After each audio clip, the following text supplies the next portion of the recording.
So it's funny thinking back to the long ago when we started Silicon and Synapse, what now became Blizzard Entertainment. We really had no idea what we were doing. We were fresh out of college. We just thought it would be fun to make games, and in our wildest dreams could never have imagined that Blizzard would become what it is today. I started working for Blizzard in February of 1992. Yeah, it was like, let's learn how to make games. Let's see what it's like to be a professional developer. This is awesome. You do the math. If I was 30 when I started at Blizzard in 91, yes, I will be 60 next year, which is a scary thought because the 30 years went by pretty quick. My very first title when I joined the company, I don't think I had one, but as soon as we got business cards, my first title was music director, I think. I was the second employee, fourth person on board, and so Frank was sitting in the front office, which was quite small, and had a kitchen sink in it. And then Alan had a middle office, which was even smaller, but had a door. And then Mike and I shared the back office, and it wasn't that big either.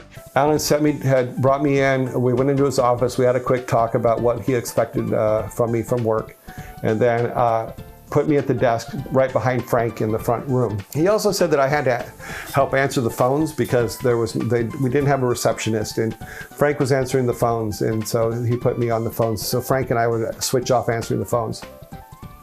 Which is weird because at that time, both Frank and I were pretty grumpy people. I got over being grumpy. I think Frank is still pretty grumpy, but that's just Frank. We wanted to make games. We wanted to make games that we wanted to play. We wanted to make games that other people would want to play. It was really about, you know, being able to earn a living while doing something we loved. And that was really Alan's charter was, let's just make games and have some fun.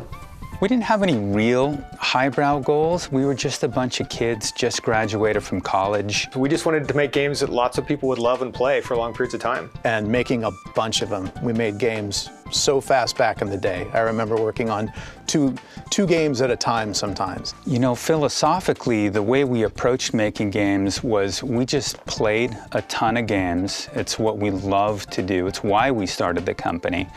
And that was kind of where we got the inspiration for most of our ideas. We'd play other games, and the things we liked is sort of what we then thought we could do better, and that's what we wanted to make. In the 1985, 86, 87, the big thing was to go to the mall and go to the stand-up arcade room, where there would be 100 different stand-up arcades. And one of the ones that I played a lot at that time was Pole Position. So when the job opportunity came along, they wanted to hire me to work on Rock and Roll Racing. They asked me what games I loved, and I told them, oh, I love playing Pole Position and various other games. And so apparently that was a pretty good indication that maybe I would be a right fit. I came from television, where I worked making graphics for television back in the late 80s and the early 90s. And I believe I interviewed February 9th, I believe. And it was really sad because I showed up in a suit, and Alan had told me later, he goes, we made so much fun of you because you showed up in a suit that it was ridiculous. And I go, that's okay, you hired me, so obviously I did something right. My first day at Blizzard was learning how to use a computer.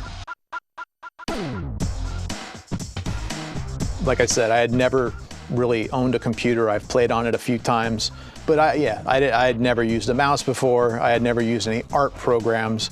I've played a lot of video games, but that was different than the programs that we used to create them. So my first day was learning how to turn on a computer, how to format a disk, use a mouse, draw pixel by pixel, learn how to use only 15 colors per character.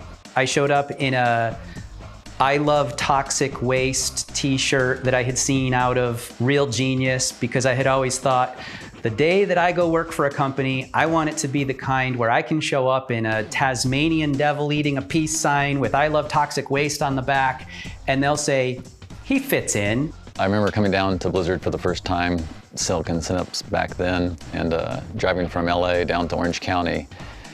And sure enough, there was traffic on the 405, and it took me probably over 2 hours to get down here, and I was just like, oh, I was like so sorry, and like they're like, oh, it happens all the time. Kind of a funny story about the name itself, Silicon and Synapse. Maybe there's a tiny bit of a goal encapsulated there. Silicon, the building block of the computer, and Synapse, the building block of the human mind. The problem was no one knew what either of those really meant or how to spell it. So it was a terrible name for us to call the company.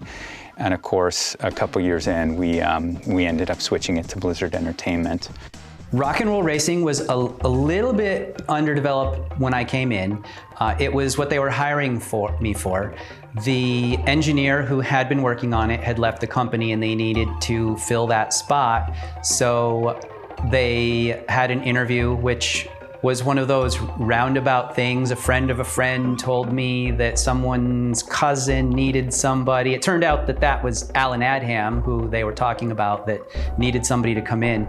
I sat down and then I had to convert my knowledge of the digital arts 3D program that I was using in television to the Macintosh 3D program that they had given me. So I had to do a lot of conversion and stuff like that.